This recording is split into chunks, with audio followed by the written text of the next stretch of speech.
کہ آپ سب سمجھتے ہیں کہ یہ جو نشئی ہوتے ہیں نا، یہ ہوتے ہی بڑے غلط ہے، کھانا خراب ہوتے ہیں بہت، یعنی ان کا امیج اتنا خراب ہے. میں آپ کو بتاؤں کہ ابھی میں اسلام آباد تھا تو کراچی سے 2 مہمان 17 میل میں اچانک ہی مجھے ملنے آ گئے. میرے کسی دوست کے بھائی تھے اور ان کے والد تھے، اچانک ہی آ گئے. تو میں نے کہا اچھا آپ آئے ہیں تو اب کھانا شانا کھا کے تو رات یہی رہیں، تو سویرے اپنا اسلام آباد میں جو کام ہے کر کے تو پھر چلے جائیں.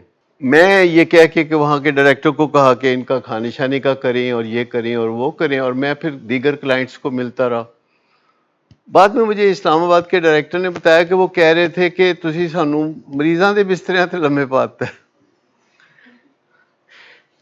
میں نے کہا کوئی مسئلہ تھا چادر شادر؟ کہتے نہیں بالکل دھلی ہوئی فرسٹ کلاس ہر چیز. کہتے سانو مریضاں دے کمرے وچ رکھ دیتا ہے. حالانکہ اسلام آباد کا ہمارا سینٹر جو ہے سب سے لیٹسٹ ہے، اور جو چیز بعد میں یا ریسنٹلی بنتی ہے وہ ہوتی بہترین ہے. بہت بہترین تھا. تو میں نے کہا ہویا کیا ہے انہوں نے؟ خیر میں نے کہا کہ ان کا باعث ہے.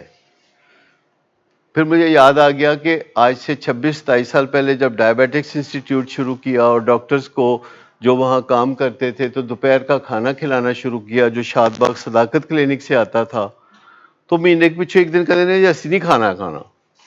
میں کہا جی کیوں کی ہو گیا اس کھانے نو؟ کہتے ہیں نشئیاں دا کھانا سانو کھوا رہا. میں کہا نہیں کھانا؟ کہتے نہیں. میں کہا آج تو بند ہے. اس کے بعد ہمیشہ پھر انہوں نے خرید کے ہی کھایا، ورنہ مفت میں ہی ہو رہا تھا.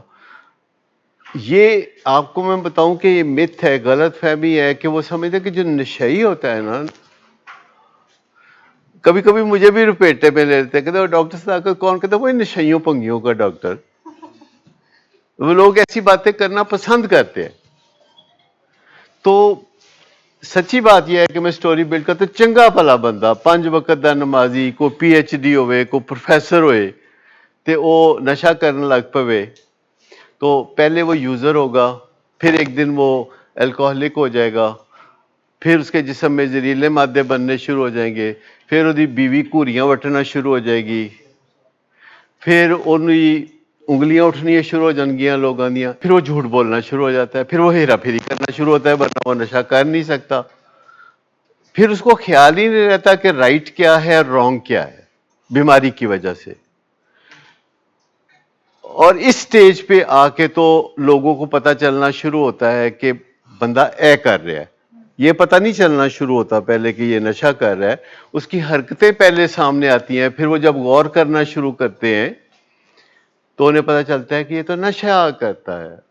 تو وہ سمجھتے ہیں کہ یہ برا ہے اس لیے نشہ کرتا ہے، جبکہ وہ نشہ کرتا ہے اس لیے برا بن گیا. یہ اس میں ایک جو فرق ہے جو کہ وہ سمجھ نہیں پاتے. در حقیقت آہستہ آہستہ نشہ بندے کو بگاڑتے بھوتنا بنا دیتا ہے، اور لوگوں کو جب بھوتنا نظر آتا ہے تو کہتے ہیں نشہ اس لیے کرتا ہے.